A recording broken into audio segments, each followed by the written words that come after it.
Bonjour, je suis enseignant-chercheur et je travaille sur les questions de changement climatique, de réduction des émissions liées à la déforestation et à la dégradation des forêts. Mon travail porte principalement sur la quantification de la biomasse et du carbone forestier sur le terrain. Durant mes études et mes enquêtes de ma thèse, j'ai dû travailler sur des terrains tropicaux qui sont vraiment les terrains privilégiés sur lesquels je suis amené à aller. Et pendant ces recherches, nous avons dû travailler dans 3 pays principaux en Afrique centrale, le Rwanda, la République démocratique du Congo et le Cameroun. Et dans ces 3 terrains, il était question principalement de mesurer les stocks de carbone que les forêts contenaient avec l'aide des populations. Et durant ces mesures, nous avons été confrontés à plusieurs difficultés et à plusieurs anecdotes qui nous ont beaucoup appris sur les réalités du terrain et surtout sur les relations qu'on pouvait avoir avec les populations autochtones ou les populations indigènes.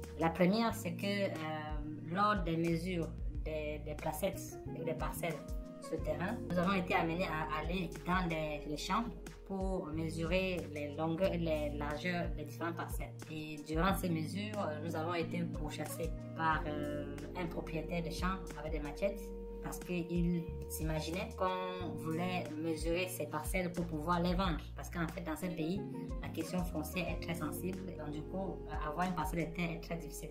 Ce problème nous a fait parcourir plusieurs mètres, plusieurs centaines de mètres à travers les champs pour éviter d'être découpés par ces propriétaires.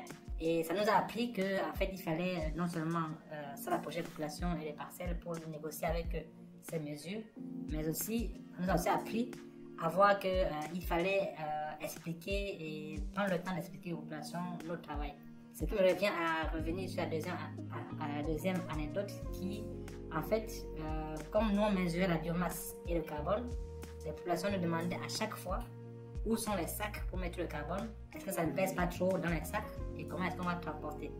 Donc du coup, il fallait encore revenir pour expliquer que la biomasse ou le carbone forestier était quelque chose d'abstrait. Les chercheurs, quand ils vont sur les terrains tropicaux, sur les secteurs de terrain, ils ont l'impression, ils prennent souvent les paysans ou les populations de haut en pensant qu'ils n'ont pas la connaissance. Pourtant, durant tous ces séjours sur le terrain, nous avons vu qu'ils avaient des savoirs incommensurables, qu'il était question de s'approcher d'eux pour apprendre d'eux pour qu'ils nous aident sur le terrain.